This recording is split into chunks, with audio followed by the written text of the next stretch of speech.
Hi dear students and parents, welcome back to our YouTube channel. Tamil Nadu selection government quota ஆகட்டும் and management quota ஆகும் private medical colleges ஆகட்டும் admission பார்த்துட்டு இருக்கக்கூடிய ஸ்டூடெண்ட்ஸ்க்கு உங்களோட மார்க்குக்கு எந்த காலேஜ் எல்லாம் சீட்டு கிடைக்கும், ஃபர்தராக நம்ம என்ன பண்ணலாங்கிறத யோசிச்சுட்டு இருப்பீங்க. ஸோ இந்த டைம் ப்ரைவேட் மெடிக்கல் காலேஜஸில் இருக்கக்கூடிய கவர்மெண்ட் கோட்டா அண்ட் மேனேஜ்மெண்ட் கோட்டாக்கான ரேங்க் ரேஞ்ச் என்ன, கவர்மெண்ட் கோட்டா அண்ட் மேனேஜ்மெண்ட் கோட்டாக்கான சீட்ஸ் எவ்வளோ கொடுத்துருக்காங்க, இன்கேஸ் இந்த காலேஜெல்லாம் சீட்டு கிடைச்சா ஃபீஸ் எவ்வளோ பே பண்ணணும், ஸோ அதை பற்றி தான் இந்த வீடியோவில் கம்ப்ளீட்டாக பார்க்க போகிறோம். இன்றைக்கி பார்க்க வேண்டிய ப்ரைவேட் மெடிக்கல் காலேஜ் எதுன்னு பார்த்தீங்கன்னா Dhanalakshmi Srinivasan institute of medical science. இது ஒரு பெரம்பலூரில் லொக்கேட்டாக இருக்கக்கூடிய ஒரு ப்ரைவேட் மெடிக்கல் யூனிவர்சிட்டி. இந்த காலேஜ் பார்த்தீங்கன்னா எப்போ இயர் ஆஃப் எக்ஸ்டாப்ளிஷ்மெண்ட் ஆகிருக்குன்னா 2023 எக்ஸ்டாப்ளிஷ்மெண்ட் பண்ணியிருக்காங்க. இது ஒரு ப்ரைவேட் மெடிக்கல் யூனிவர்சிட்டி. ஸோ இதை பொறுத்தவரை பார்த்திங்கன்னா தெலுங்கு மைனாரிட்டி ப்ரைவேட் யூனிவர்சிட்டியில் வரக்கூடிய ஒரு மைனாரிட்டி இன்ஸ்டியூஷன். டோட்டலாக பார்த்திங்கன்னா 150 சீட் கொடுத்துருக்காங்க. ஸோ கவர்மெண்ட் கோட்டாவுக்கு பார்த்திங்கன்னா 70 சீட் அலாட் பண்ணியிருக்காங்க. ஸோ டோட்டலாக பார்த்திங்கன்னா வருஷத்துக்கு 5.5 லட்சம் நீங்கள் ஃபீஸ் பே பண்ணுவீங்க. அதை தாண்டி கண்டிப்பாக அதர் ஃபீஸஸும் உண்டு. ஸோ மேனேஜ்மெண்ட் கோட்டா ஃபீஸை பொறுத்தவரை பார்த்திங்கன்னா 42 சீட்டு கொடுத்துருக்காங்க. டியூஷன் ஃபீஸ் பார்த்திங்கன்னா 16.5 லட்சம். அதை தாண்டி அதர் ஃபீஸஸ் கண்டிப்பாக வரும். ஸோ ஒரு 20 லட்சத்துக்கு வர நீங்கள் பே பண்ணுற மாதிரி இருக்கும். ஸோ மைனாரிட்டி சீட் பொறுத்தவரை பார்த்திங்கன்னா டோட்டலாக 10 சீட் கொடுத்துருக்காங்க. இது ஒரு தெலுங்கு மைனாரிட்டி இன்ஸ்டியூஷனுங்கிறதுனால ஸோ அந்த கேட்டகரியில் வரக்கூடிய ஸ்டூடெண்ட்ஸ்லாம் இதுக்கு எலிஜிபிள் ஆவீங்க. டியூஷன் ஃபீஸ் பார்த்திங்கன்னா வருஷத்துக்கு 16.5 லட்சம். இதே மேனேஜ்மெண்ட் கோட்டா ஃபீஸே தான் சேம். இதுவும் பார்த்திங்கன்னா மைனாரிட்டிக்கும் இங்கே கலெக்ட் பண்ணுறாங்க. என்ஆர்ஐ கோட்டாவை பொறுத்தவரை பார்த்திங்கன்னா டோட்டலாக 23 சீட் கொடுத்துருக்காங்க.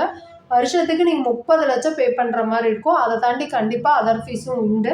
நெக்ஸ்ட்டு பார்த்திங்கன்னா நம்ம இந்த ப்ரைவேட் யூனிவர்சிட்டியில் ஒவ்வொரு கம்யூனிட்டிக்கும் பார்த்திங்கன்னா லாஸ்ட் இயர் ஆல் இண்டியா ரேங்க்கும் சரி ஸ்டேட் ஜென்ரல் ரேங்க்கும் பார்த்திங்கன்னா எவ்வளோ வர க்ளோஸ் ஆகிருக்குங்கிறத பற்றி பார்ப்போம். ஸோ ஒவ்வொரு கம்யூனிட்டிக்கு எவ்வளோ சீட் பிரிச்சிருக்காங்கிறத பற்றி பார்ப்போம். ஸோ ஓசி பொறுத்தவரை பார்த்திங்கன்னா ஆல் இண்டியா ரேங்க் ப்ரீவியஸ் இயரில் பார்த்திங்கன்னா இது உங்கள் நீட் ஸ்கோர் கார்டில் இருக்கக்கூடிய ஒரு ரேங்க்கு. இது வந்து பார்த்திங்கன்னா rank list state general rank பொறுத்தவரை நமக்கு டிஎன்ஏவோட ரேங்க் லிஸ்ட் வந்துடும். ஸோ அதெல்லாம் நம்ம செக் பண்ணிக்கலாம். ஓசி பொறுத்தவரை பார்த்திங்கன்னா ஆல் இண்டியா ரேங்க் ப்ரீவியஸ் இயரில் 98,520 முடிஞ்சிருக்கு. அண்ட் ஸ்டேட் ஜென்ரல் ரேங்க் பார்த்திங்கன்னா 6,178 முடிஞ்சிருக்கு. டோட்டலாக ஓசிக்கு பார்த்திங்கன்னா 3 சீட்டு வந்து கொடுத்துருக்காங்க. பிசி பொறுத்தவரை பார்த்திங்கன்னா ஆல் இண்டியா ரேங்க் பார்த்திங்கன்னா 10,63,060 முடிஞ்சிருக்கு. ஸ்டேட் ஜென்ரல் ரேங்க் பார்த்திங்கன்னா 6,773 முடிஞ்சிருக்கு. டோட்டலாக 37 சீட் வந்து பிசிக்கு கொடுத்துருக்காங்க.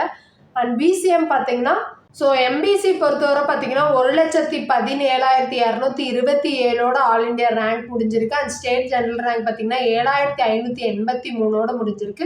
டோட்டலாக பார்த்திங்கன்னா 14 சீட் கொடுத்துருக்காங்க. நெக்ஸ்ட்டு பார்த்திங்கன்னா எஸ்சி கேட்டகிரிக்கு பார்த்திங்கன்னா 2,39,009 முடிஞ்சிருக்கு. அண்ட் ஸ்டேட் ஜென்ரல் ரேங்க் பார்த்திங்கன்னா 14,714 முடிஞ்சிருக்கு. டோட்டலாக பார்த்திங்கன்னா இந்த கம்யூனிட்டிக்கு 10 சீட் கொடுத்துருக்காங்க. நெக்ஸ்ட்டு எஸ்சிஏ பொறுத்தவரை பார்த்திங்கன்னா community rank 285 last year close ஆகிருக்கு. ஆல் இண்டியா ரேங்க் பார்த்திங்கன்னா 34,881 முடிஞ்சிருக்கு. அண்ட் ஸ்டேட் ஜென்ரல் ரேங்க் பார்த்திங்கன்னா 18,944 முடிஞ்சிருக்கு. டோட்டலாக பார்த்திங்கன்னா 2 சீட் கொடுத்துருக்காங்க. தென் எஸ்டி பொறுத்தவரை பார்த்திங்கன்னா கம்யூனிட்டி ரேங்க் 114 க்ளோஸ் ஆகிருக்கு. அண்ட் ஆல் இண்டியா ரேங்க் பார்த்திங்கன்னா 4,16,435 முடிஞ்சிருக்கு. அண்ட் ஸ்டேட் ஜென்ரல் ரேங்க் பார்த்திங்கன்னா 20,855 முடிஞ்சிருக்கு. டோட்டலாக பார்த்திங்கன்னா ஒரு சீட்டு எஸ்சிக்கு பார்த்திங்கன்னா அலாட் பண்ணியிருக்காங்க. ஸோ மேனேஜ்மெண்ட் கோட்டாவை பொறுத்தவரை பார்த்திங்கன்னா ஆல்ரெடி இது ஒரு தெலுங்கு மைனாரிட்டி இன்ஸ்டியூஷன் சொன்னேன். ப்ரீவியஸ் இயரில் பார்த்திங்கன்னா ஆல் இண்டியா ரேங்க் எது வரை க்ளோஸ் ஆகிருக்குன்னா 2,86,468 முடிஞ்சிருக்கு. ஸ்டேட் ஜென்ரல் ரேங்க் பார்த்திங்கன்னா 5,122 முடிஞ்சிருக்கு. டோட்டலாக பார்த்திங்கன்னா 42 சீட் கொடுத்துருக்காங்க. ஸோ நம்ம சேனலை பொறுத்தவரை எம்பிபிஎஸ் அண்ட் பிடிஎஸ் படிக்கணும்னு இருக்கக்கூடிய ஆஸ்பரன்ஸ்க்கு பார்த்திங்கன்னா நம்ம மெடிக்கல் வீடியோ வந்து பார்த்திங்கன்னா அப்டேட் பண்ணிகிட்ருக்கோம் ரெகுலராக. ஸோ இந்த வீடியோ யூஸ்ஃபுல்லாக இருக்குன்னு நினைக்கிறேன். இந்த வீடியோ யூஸ்ஃபுல்லாக இருந்தால் எம்பிபிஎஸ் பிடிஎஸ் படிக்கணும்னு நினைக்கக்கூடிய ஸ்டூடெண்ட்டுக்கு ஷேர் பண்ணுங்கள். மறக்காத நம்ம சேனலை சப்ஸ்கிரைப் பண்ணிக்கோங்க. அப்போ தான் நம்ம போடக்கூடிய ஒவ்வொரு இன்ஃபர்மேஷனும் உங்களுக்கு நோட்டிஃபிகேஷனில் காமிக்கும். தேங்க்ஸ் ஃபார் வாட்சிங்.